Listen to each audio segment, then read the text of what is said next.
الامكانيات باش دير واحد الاستفتاء، والخوف ديالها كان هو على الجزر الكناري.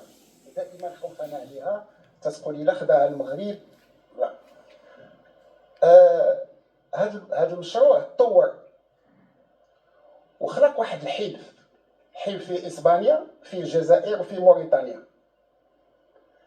اسبانيا باغا تاخذ الارض، الجزائر باغا دوز البحر وتقطع علينا الطريق، وموريتانيا كانوا الجزائريين تيقولوا لها عندها كون مغاربه يجيو يقربوا لكم، راه واحد الامبراطوريه دغيا غيبلعوكم. يعني تحالفوا بثلاثه على المغرب.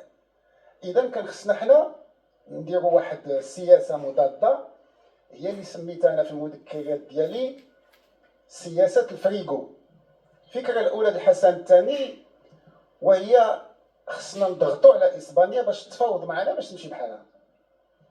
اسبانيا تتقول لنا ودي انا بيني وبينكم غير خير، انا جيت للبلاد ما صرت فيها حتى شي حاجه، خاويه ما فيها والو، دخلت لها بحال اللي كان تيدير الاستعمار دائما. تماما.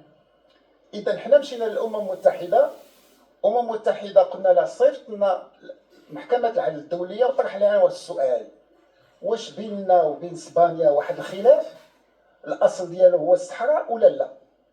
ومشينا حنا بالمحاميين ديالنا وبالمؤرخين وما مشاو كذلك. مع الاسف الجزائريين فعاو اللي يجلسوا مع واحد البلاد اللي هي جوار ديالهم، اللي عندنا نفس اللغه ونفس التاريخ، مشاو جلسوا مع الصبيون، بداو تيدافعوا على وجهه النظر الاسبانيه. لكن المحكمه غتصدر واحد الراي استشاري، راي استشاري اللي تتقول فيه هناك خلاف بين المغرب واسبانيا حول يعني الصحراء. ثبتات وجود هذا الخلاف.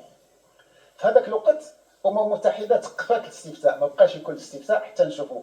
من بعد بقينا حنا جوج الاسئله اخرى على المحكمه. قلنا له ودي الصبليون تيقولوا بانهم ملي دخلوا صابوا الارض خلاء، واش صابوها خلاء ولا ما صابوهاش خلاء؟ السؤال الثاني، الا صابوها ماشي خلاء شنو العلاقه بيننا وبينهم؟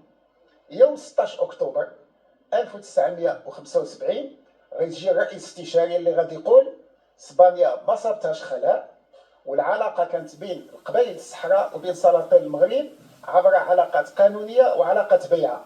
ديك الساعه غادي يقرر الحسن الثاني القاء الخطاب في 8:30 ديال الليل، وغادي يقولوا لنا في التلفزيون وقفوا البرامج، ديروا الاغاني، علنوا شي حاجه غتكون في الليل.